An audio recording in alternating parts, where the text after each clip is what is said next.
Hello everyone, Pastor Jeff here with your FLC Today update for Tuesday, August 4th.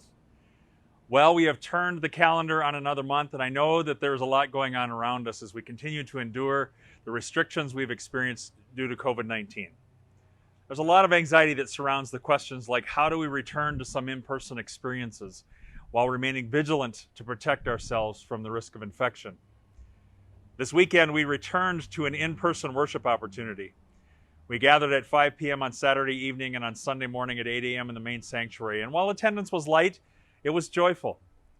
I told those in attendance that one of the hardest things initially about preaching during the shelter-in-place time was preaching to an empty sanctuary. It was really tough. But this weekend, I had to re-gear my brain to engage those that were sitting in the sanctuary instead of just focusing on the broadcast camera.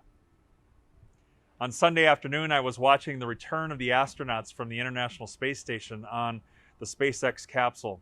One of the journalists asked a question during the debriefing as to why the astronauts needed so much help getting out of the capsule.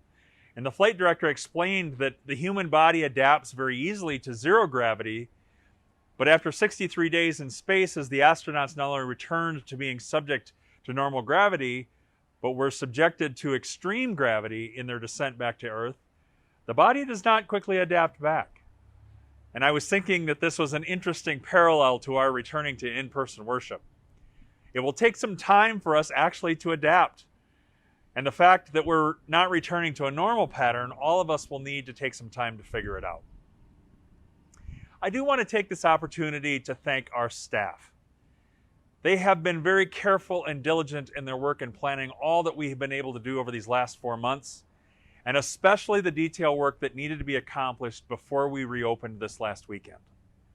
The pastors are often given thanks for what we've been doing, but I will tell you it would not be possible without the dedication and talent of our staff. We as a faith community are so blessed, and I for one am grateful for those I get to work alongside each day.